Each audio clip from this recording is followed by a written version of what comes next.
Bana, moja kati ya msanii ambaye alikuwa anategemewa kusainiwa chini ya lebo ya WCB, sasa baada ya kwake Diamond Platnumz kusema kwamba amekuwa akiwaandikia watu wengi sana nyimbo katika siku ya jana. Sasa maneno yale yamemfanya Haston aweze kuibuka na kuongea maneno mengi sana, especially katika kipindi ambacho alikuwa chini ya lebo hiyo ya WCB, ambako alikuwa anategemewa kutambulishwa au kuwa signed chini ya lebo hiyo.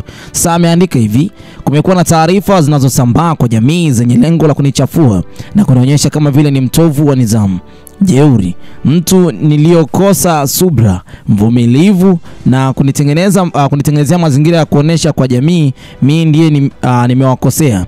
Ni jambo linaloniumiza hasa linapofanyika bila kuelewa ukweli.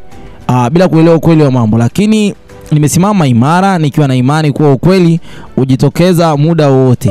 Kama ilivyo maji kujitenga na mafuta, na Watanzania ni watu wa kuelewa na kusikiliza na kutambua njema ya mtu. Nawashukuru kwa dhati mashabiki wangu wote ambao wanaendelea kunipa moyo na kunisikiliza na kunifuatilia muziki wangu bila kuyumbishwa na maneno ya pembeni. Muziki wangu si kazi tu, ni maisha yangu, ni njia yangu ya kueleza hisia. Nimejifunza kuwa na changamoto ni sehemu ya safari ya kweli, na sina kinyongo, nina moyo wa shukrani. Sasa sijajua itakuwa vizuri mtafurahishwa nikikaa na mimi nikaanza kuambia ukweli wa Tanzania na dunia nzima ijue kuhusu haki yangu. Alafu nyie watu wote amshangai kusikia msanii anaondoka kwenye lebo kubwa bila kudaiwa chochote, na ana talenti ya kusainiwa na hajatoa nyimbo, na alikuwa na uwezo wa kurudisha pesa hiyo kama hela ingeinvestiwa kwa kipindi cha mkataba wa miaka karibu 20 kitu da. Yupi anatakiwa kulipwa kati ya watu hao wawili, msanii au lebo? Oya na wadai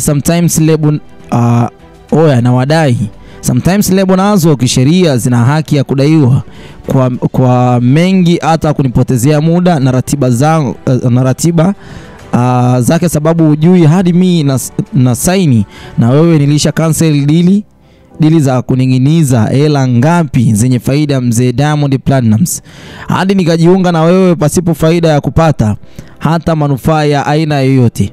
Sasa bado anazidi kuendelea kuelezea Watanzania nini ambacho kimemkuta, pamoja na mambo mengine mengi ambayo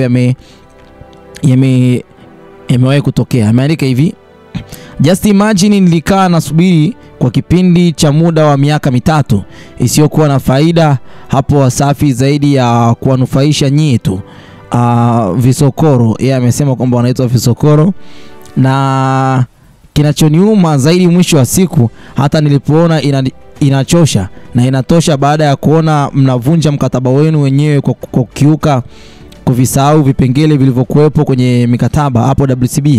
Mimi kwa wema kabisa, bila hata kutaka kelele na mtu, baada ya kuona mkuu na mipango wa dhati na mimi, zaidi ya kutaka kunipoteza kwenye game na kwenye kila kitu, yani alimanusura hata kufa kabisa. Sababu ya furaha yangu niliona na hii talent yangu alionikabidhi Baba Godi, yani mfano eti mimi msanii wa lebo yenu nije na nyimbo tu, amjui na rekodi wapi na nisha saini, amkuwa na mnajua naishije kama msanii wenu, na nikawaletea hizo nyimbo tena mnaanza kuzijaji na kuziogopa. Mnanifananisha na wasanii wa international, na nyie msupport wasanii wanaofanya international game changer, na unaanza kuzitamani na kuzitaka zingine ziwe za kwako, ili huko international uende wewe peke yako. Inasikitisha sana. Eti madai wimbe na wasanii wakubwa huko mbele zitakusaidia wherever. Hata kama nilikuwa na mapenzi ya dhati na muziki wako, nilikuwa na kukubali sana na ushabiki juu yako. That's why nilikuwa sijali hata kuhusu pesa. Kiu yangu nitimize ndoto zangu tulichokuwa tumeandika kwenye mikataba. Sasa hapa bado anazidi kuelezea nini ambacho Diamond Platnumz aliweza kukifanya katika maisha yake. Haston sasa hivi bado ni moja kati ya mtu ambaye bado anawalipua kwa kile ambacho amekifanya kupitia nyimbo ya Salama ambayo Barnaba ni mmoja kati ya mtu ambaye ameweza kushirikishwa katika nyimbo hiyo, ameweza kumshirikisha Diamond Platnumz kupitia nyimbo hiyo. Sasa anaendelea kusema kwamba nimeshiriki kwenye utunzi hata kama sio 100%, sababu wewe pia ni msanii, una vitu vyako, mzee ambaye unajisema msanii namba 1 Afrika, na unaogopa wasanii wenzako wenye talent kubwa, na unaogopa kusaini msanii ambaye atakuzidi lol.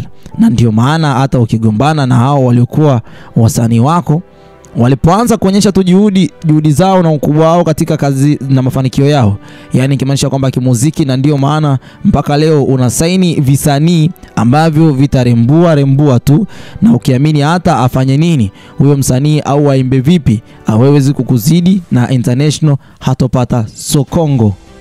You fear the real talent man.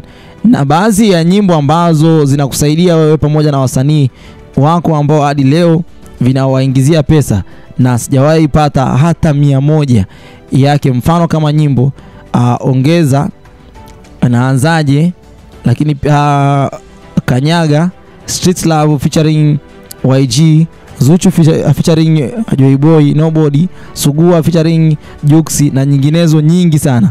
But anyway, mkaona haitoshi. Siku nilipotoa nyimbo zangu, albamu yangu ya kwanza Amazing, mkanihack channel yangu platform na mkatuma via wenu, yani chawa kina Babalevo wafanye ma interview na mabosi mizugo, waanze kuniongelea shit mitandaoni, kwa kuwa mnajua mimi sio mtu wa kuwa napenda sana kuongea kila kitu changu. Nilipokaa kimya, mkaona bado vitu vyangu huwa vinafanya vizuri tu since day one, hata bila promotion yenu au hata mtu yeyote, na ni mimi na mashabiki zangu wa dhati.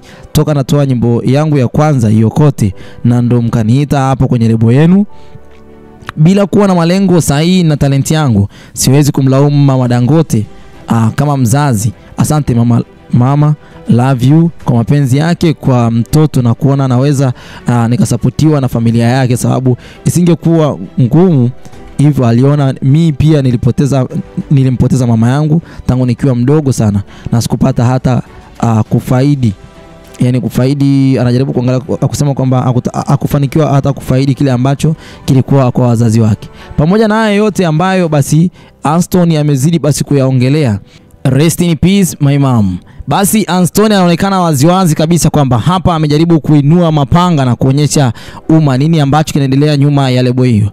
Lebo ya WCB imekuwa ikishutumiwa na watu wengi, lakini hili la kwake Aston watu walikuwa hawajalizingatia kwa muda mwingi, na alikuwa sio mtu wa kuongea.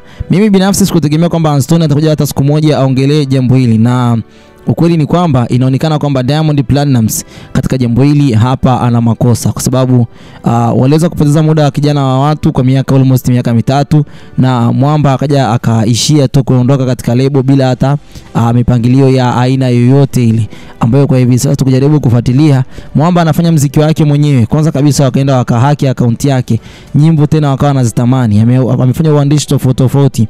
Leo hii tena mbaya zaidi, wameweza tena basi kukopi nyimbo yake pamoja na nyimbo ya kwake,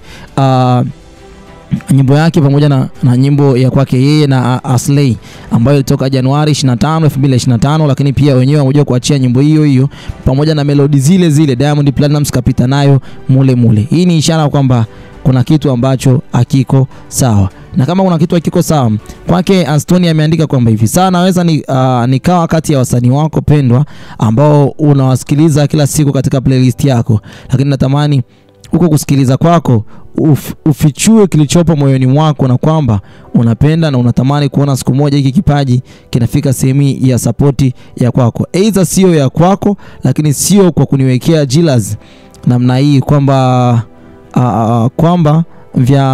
vionekane kama tu hamna kitu, yani vitu vyake vionekane kama hamna kitu, lakini pia vya kwao vionekane bora zaidi na kupewa samani, lakini vya kwake visionekane kwamba vina samani. Lakini I see na hii sio ya kwanza, najua nyimbo zingine pia zitakuja kufanana. Hata hivyo pengine hata sehemu ya nyimbo kabisa imechukuliwa, ila sitokuwa mtu wa kuja kila mara na kusema hapa mitandaoni na kuongea. Anyway, msiniue tu. Kwake Anstoni anazidi kuwatibua WCB kwa hichi ambacho wamekifanya. Mr. Kwana lazima kwa muda huu. Hii ni Harmonize News, bye bye for now.